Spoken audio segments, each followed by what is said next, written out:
Okay, this is Larry Kinsella again.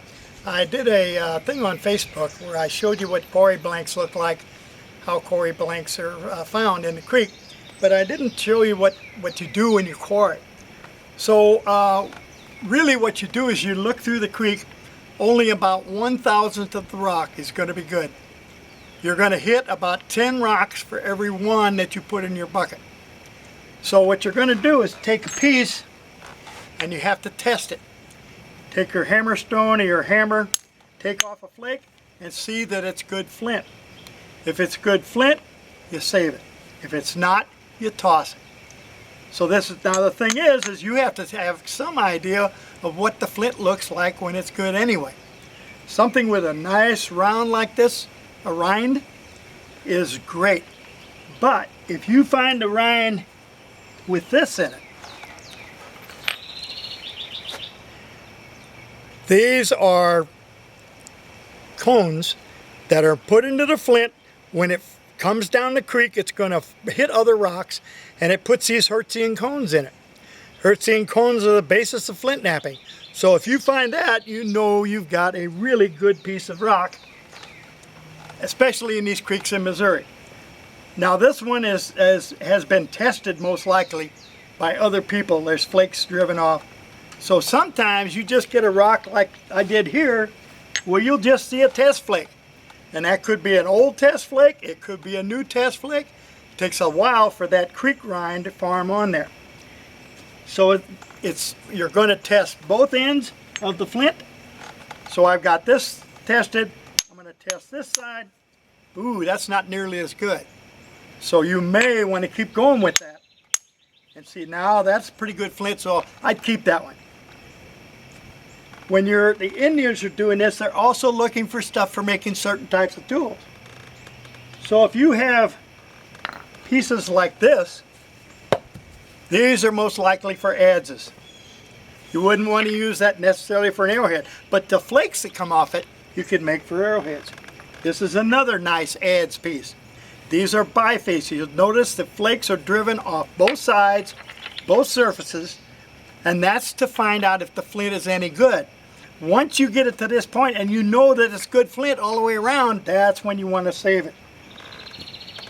You'll also get pieces like these. This is, over here I have aboriginal blanks from the creek that I found over the last 25 years. Here are the ones that are heat treated in the same creeks. This one is a rejected biface. You see this big hump? They couldn't get it off. So you can have bifaces for adzes, you can have bifaces for points or knives, you can also have rejected bifaces like this one. So as you go down the creek, you want to kind of look for these. Now most of the time, I'll take these, you can see that I hit it here accidentally, thinking that I didn't realize it was an aboriginal biface. Once I saw it, I let it go. I wanted to bring it home and collect it. Once you get these made, you're going to stash them in the creek, and then when you come back out of the creek, you're going to pick up whichever ones you want. You might have stashed this one, thinking that's the only good piece of flint you're going to find.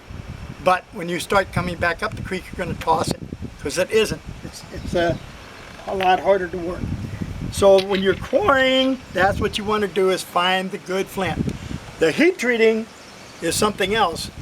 They don't heat treat in pits on archaeological sites. We don't find heat treating pits. What we find is heat treated flint in the creeks where they're getting their flint. That's a big hint about what's going on. When they heat treat, they don't go find the firewood and bring it up to the village, and then find the flint and bring it up to the village, and then the sand to put it in and bring it up to the village.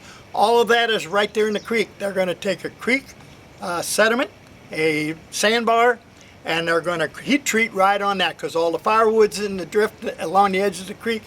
And so heat treating, if you notice all these heat treating blanks, and all these, they're all from the same creeks. So you can find heat treated stuff and raw stuff in the same creek. Just know that they're using them for different things. Adzes, points, knives, things like that. Now if you're out for a bunch of arrowheads or knives, you may pick up a bunch of these, but I'll guarantee you if you see something like this, you're going to bring it home too for the next adze you need to make. So what you're doing is you're trying to get flint for specific purposes. Sometimes you're going into the creek just to find a piece for an adze, because you need an adze bad. Other times you're going to pick up everything you can. So it's kind of different hunting creeks than quarries where you actually have to break the rock out of the matrix. Okay, so a little tutorial on gathering flint. So I guess I'll see you next time.